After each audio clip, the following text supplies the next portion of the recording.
রমজানকে কেন্দ্র করে কেউ তার দোকানে উঠিয়েছিলেন শাকসবজি, কেউ দেশি ফল, আবার কেউ বা মাছ মাংস। তবে তার কোনো কিছুই আর বাকি নেই। আগুনে পুড়ে ছাই হয়ে গিয়েছে মিরপুরের শেওড়াপাড়া কাঁচা বাজারের প্রতিটি দোকান। বৃহস্পতিবার দিবাগত রাত 2:42 মিরপুরের শেওড়াপাড়া কাঁচা বাজারে অগ্নিকাণ্ডের ঘটনা ঘটে। পরে ফায়ার সার্ভিসের 8টি ইউনিটের প্রায় ঘণ্টা খানেকের চেষ্টায় নিয়ন্ত্রণে আসে আগুন। ভুক্তভোগীরা বলছেন, রমজানকে সামনে রেখে বহু টাকার মালামাল আনার পাশাপাশি অনেকেই নগদ টাকা রেখেছিলেন দোকানে, যার সব পুড়ে ছাই। কালকে 2 লাখ টাকার মাল আনছে দোকানের মধ্যে, আজকে সব শেষ। বুঝছেন, আজকে সব শেষ। এই মার্কেট কত লাখ লাখ টাকার মাল, মানুষের মাল সামানা সব শেষ, পুরো ছাই হয়েছে। তাৎক্ষণিকভাবে আগুন লাগার কারণ এবং ক্ষয়ক্ষতির খবরও জানা যায়নি বলে জানিয়েছে ফায়ার সার্ভিস।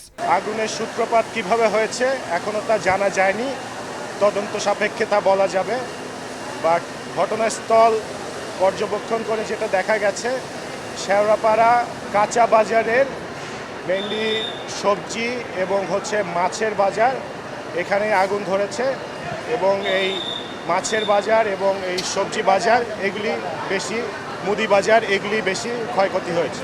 এদিকে অগ্নিকাণ্ডের ঘটনা পরিকল্পিত কি না তা সুষ্ঠু তদন্তের দাবি জানিয়েছেন ব্যবসায়ীরা। মাহাদ ইসলাম ধ্রুব, সময় সংবাদ, ঢাকা।